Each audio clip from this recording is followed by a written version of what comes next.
So it is that time again, and we are back with our Championship weekly score predictions. As always, all this weekend's games will be in the description down below so that you guys can easily go ahead and make your score predictions. And we've got some tough games to predict coming up this weekend, which I'm interested to see which way you guys are going for. As always, if you do want to enjoy the video, make sure you leave a like. It is always massively appreciated. And before we do get into anything, I want to give a shout out to our sponsors over at OneFootball. As always, their link will be in the top line of the description down below. Over on there, you can go ahead and get live updates to your phone during the weekend of all the games that are going on, so it's a really handy app to have. You can check out all the latest statistics and transfer news going on around the Championship, and you can follow your club on the app there, so a really handy thing to have. I'd highly recommend. Link in the top line of the description down below. But without any further ado, let's hop into my score predictions. So starting out with tonight's game, which sees Charlton going up against Hull, and a tough way to start out the predictions because I'm not all too sure how I see this one going really. Obviously, Charlton not on a great run at the moment. They're without a win in their last 9 matches. Obviously, this whole injury crisis hasn't come at a great time for them, but they are slowly starting to get players back fit and back into the starting 11. Obviously, we saw Lyle Taylor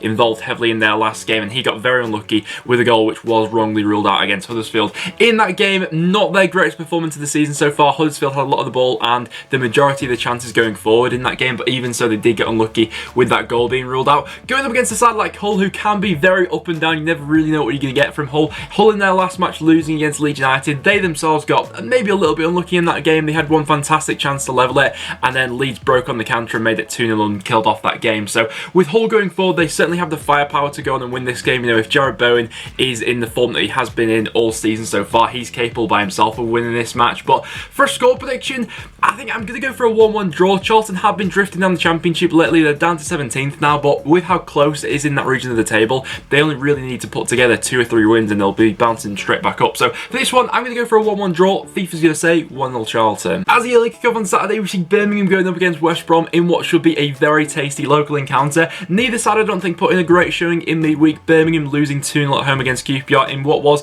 probably one of their worst, if not their worst performance so far this season. It was quite a limp performance. They didn't offer much going forward and just looked like a team that was lacking any sort of creative spark or energy for that one. They should be fired up for this one though, and going up against a West Brom side who they themselves in midweek didn't really cover themselves in glory in a 1-1 draw against Wigan Athletic. In fairness, Bilic did make quite a few changes for that game, and you'd expect them to be going, you know, full force into this one with the likes of Pereira, Diangana and Hal Robson-Kanu all back in the starting 11. And if it wasn't for Sam Johnson in that game against Wigan, then West Brom probably would have ended up losing it, but they still grinded out the point and they extended their lead over 3rd place to 11 points now. And you'd have the feeling that a fully strengthened West Brom side going to Birmingham, who have only got 1 win in their last 5 Championship matches, I'm probably edging towards them to be getting back to winning ways in this one. So I'm going to say 2-1 West Brom.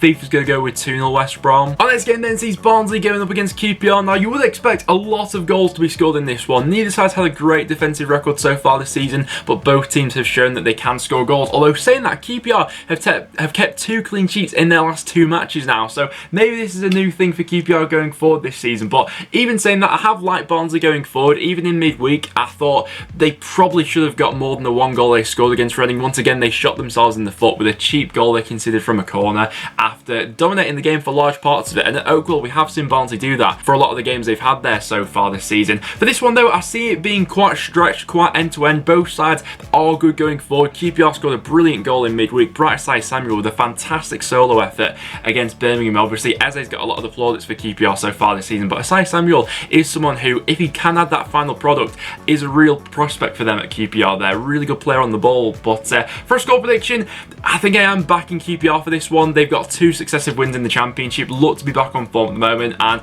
with Barnsley's defence, I'm going to go for a 2-1 victory for QPR in that one. FIFA saying it'll be 2-0 QPR. And another local encounter we got going on this weekend sees Brentford going up against Fulham, and another really tricky one to call, another one where you would expect quite a few goals to be being scored. Obviously, Brentford's record at Griffin Park so far this season has been fairly consistent, and Fulham lately have hit a bit of a brick wall after a really good winning streak in the Championship. They've lost back-to-back games against Bristol City and Preston North End, and in a couple of the games that Fulham have had against the sort of top 6 sides so far this season, they have become unstuck in quite a few of them. I think that the teams that Fulham tend to struggle against are the teams that press them quite high at the pitch. If you sit off Fulham and allow them to play their natural game, then they can absolutely tear you apart. But if you don't show them that respect, they can become a little bit unstuck. Obviously, I was there at the game that Fulham played in midweek against North End, and they didn't have a shot on target until the 81st minute in that one. So that tells you about their intensity going forward in that one, just wasn't quite there for them. I would expect Tom Kenny to be back for this weekend, though he missed out in midweek due to an illness. But with how Brentford are playing at the moment, side Ben Rama, fantastic form, and Bimu, fantastic form, and Ollie Watkins as well, already on 13 goals for this season. I think I'm edging towards Brentford, you know. I think that with the way they play, and Fulham defensively haven't always filled me with too much confidence. I think that Rodak on a couple of occasions has dug them out recently at the back. I'm going to go for 2-1 Brentford. FIFA's going to go for a 1-1 draw. That should be an interesting one. Brentford could be in the top 6 coming the end of the weekend. Next up, we then got Bristol City going up against Blackburn. Bristol City currently sat 4th in the table, and Blackburn only 3 points off the top 6 at the moment, so not a lot in this one. Bristol City sort of epitomise that sort of inconsistent side that's sat in the top 6 at the moment. Pretty much every other side's like them. No one can really put together a string of like 5 back-to-back wins apart from Leeds and West Brom, and that's why they pulled away at the top of the table. So predicting a side like Bristol City's results at the moment, it's a tough one to do because they're completely all over the place. Obviously at the weekend we saw them beating Fulham, and then in midweek they lost at home against Millwall. So this one going up against Blackburn won't be easy. Blackburn unbeaten in their last 5 matches now. However, they will be without starman Bradley Dack for this one, after he got a red card for 2 bookable offences in the game they had against Swansea. So I'm interested to see how Tony Mowbray tinkers with the system for this one a little bit, whether they go for a different system or they put someone like Lewis Holtby or maybe Joe Rothwell in that number 10 role. Interested to see what he does with that one. But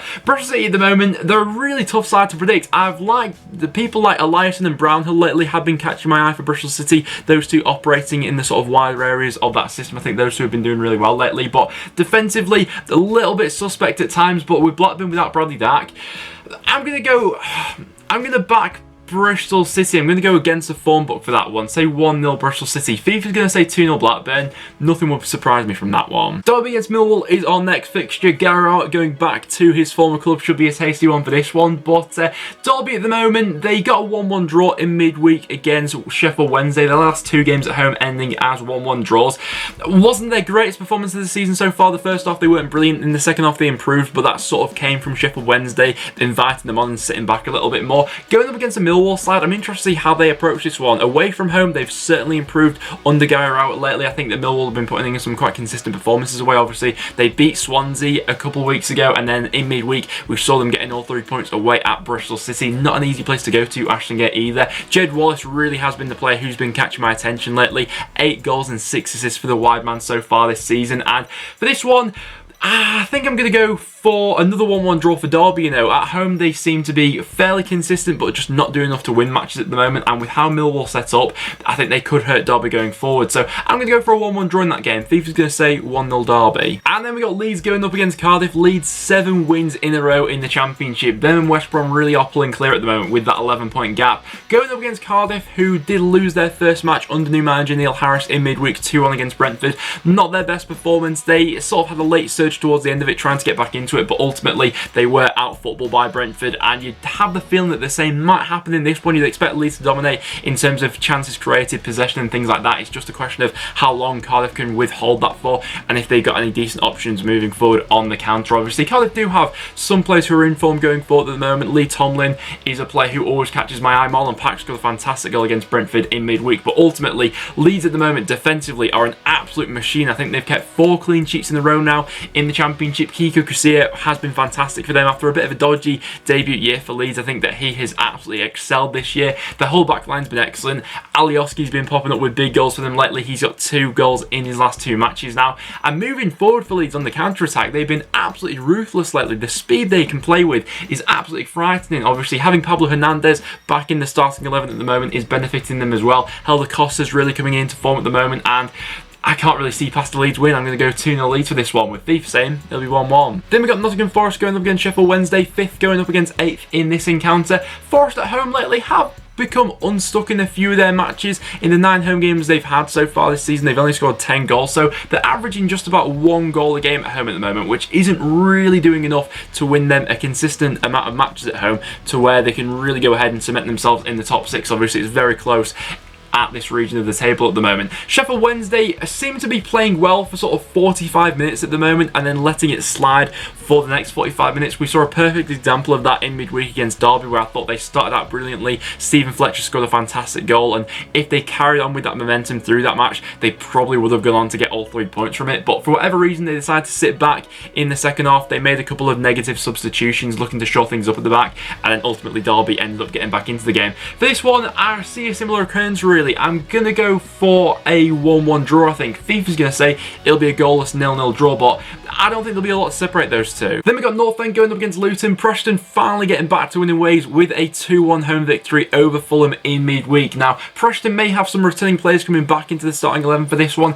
Darnell Fisher and Ben Davies both might be available, but would Davies come back into the starting 11? Paul Huntington's been absolutely excellent in his absence recently, so Alex Neil has got a decision to make there. But against Fulham, I thought we put in a really good performance. Obviously, Joe Rafferty will be suspended after picking up a red card, but Darnell Fisher may be available for this one. Our home record is still very good with only one loss at Deepdale so far this season, and with Luton struggling on the road so far, Preston would be the overwhelming favourites for this one. As well as that, Luton's result in midweek could be quite damning for their season, a 3-0 away loss against fellow strugglers Stoke City, which could mean that if results go against them this weekend, they could find themselves in the bottom three come the end of the weekend, which wouldn't be a great state of affairs for them to find themselves in. Obviously, with the worst defensive record in the Championship so far this season, you've got to be saying that some of Preston's forwards should be fancying their chances. You know, after David Nugent bagged his first goal for North End in midweek, Billy Bowden, I thought, put in a fantastic performance, and Sean Maguire also got back to goal-scoring ways. So for a prediction, I'm going to go for a 3-1 home victory for North End in this one, with Thief saying it'll just be 1-0 PNA. Stoke going up against Reading is a massive game at the bottom of the Championship. If Stoke pull this one off, then Reading will just be 2 points above Stoke in the league. So really a big game. Obviously, Reading's form lately has tailed off a little bit. Only one win in their last 5 matches. That has coincided with a lot of injuries to first-team players, and coming into this one, they still have a lot of injury doubts. I think that John Swift is 50-50 whether he'll be fit or not for it. Puskas is going to be out for this game. I think that Liam Moore's a out for this one as well, and Yadam as well is also out with a long-term injury. So not great news for Reading, who are going to be seriously lacking those players against a Stoke side who did put 3 goals past Luton in midweek. And I must say, they put in a really good performance there. At home, they have put in some generally decent performances, but are still a very inconsistent side. I still do think that if you put that Stoke defence under pressure, then they will have a couple of cracks showing. Lucas Jow has been the striker lately in form for Reading. He's got 2 goals in his last 2 matches, and with Ajaria returning to the starting 11, he's also going to be someone who is going to look to cause some problems for that Stoke defence. Stoke, though, Joe Allen had a fantastic performance in midweek. I want to see more from Joe Allen this season. 2 goals and setting up the first one as well. For a prediction, I think I am edging towards Stoke. You know, I'm going to say 2-1. Thief is going to say 1-0 Stoke, but with how inconsistent they are, you never really know. And next up, we then see Swansea going up against Middlesbrough. Now, despite Swansea being 11th in the table and Middlesbrough being down near the bottom, it is actually Middlesbrough who are in the better form at the moment, with only 1 loss in their last 6 matches. Compare that to Swansea, who are without a win in their last 6 games, and they've just been tumbling down the league, sat in 11th now at the moment. It is still very close to the top of the Championship, but something needs to change with Swansea sooner rather than later, and I can't believe the contrast in their performance now compared to the start of the season. I don't know what's gone wrong in between, but Swansea's record at home hasn't been great lately, struggling to score goals. Although saying that, Middlesbrough would also be put into that category, as they are the lowest scoring side in the Championship so far this season, with just 18 goals this far into the year. Both of Middlesbrough's last victories were 1-0, so I'm not expecting a whole bunch of goals in this one, to be honest. I think that Swansea need to do something to get back to winning ways sooner rather than later. Middlesbrough picked up a really good point in midweek away at Nottingham Forest, where they didn't have a lot of the ball for it, but I thought they improved in the second half. For this one, I expect Swansea to dominate. It's just a question of if they can take their chances. I'm going to back them. I'm going to say 1-0 Swansea. Thief's going to agree with me, but Borough might be able to salvage a point from that one. It's a tough one to call with Swansea not playing great at the moment. And then as our final game of the weekend, we got Wigan going up against Huddersfield. Currently, there's a 4-point gap between these two sides. If Wigan do win, that will be reduced to just the 1 point. And Wigan probably putting their performance of the season in midweek, actually. I thought they were absolutely excellent against West Brom. Their forwards, Windass, Lowe, Massey and Jacobs were causing all sorts of problems for that West Brom defence. And if it wasn't for a fantastic performance from Sam Johnson, they would have gone on to win that game. And obviously, if it wasn't for that mistake from Jamie Jones in the second half. Going up against a Huddersfield side who did get back to winning ways themselves in midweek with a 1-0 away victory against Charlton. They left it late for that one, but probably deservedly so did go on to pick up all 3 points. They had the better chance in that game and look quite good going forward. They've been setting up with that 4-4-2 lately, with Colin Grant and Mounier together working off each other moving forward, and it would be typical once again for Wigan to throw something away. They've dropped 20 points so far this season from winning positions, and I think for a score prediction, I'm going to go for a 1-1 draw. Huddersfield will make themselves tough to beat, but I fancy Wigan to be quite strong now at home for the rest of the season. I'm going to go 1-1. FIFA's going to say 2-0 Huddersfield. But guys, there you have it. There are my championship score predictions for what I think is going to happen in this weekend's fixtures. So do you guys agree with me? Let me know in the comments down below. What are you thinking for this weekend's fixtures? But apart from that, that will now wrap it up for today's video, guys. So if you do want to enjoy, make sure you do leave a like. It is always massively appreciated. Make sure you do subscribe for a bit of regular championship content. But apart from that, thank you very much for watching, and I'll see you all in the next one.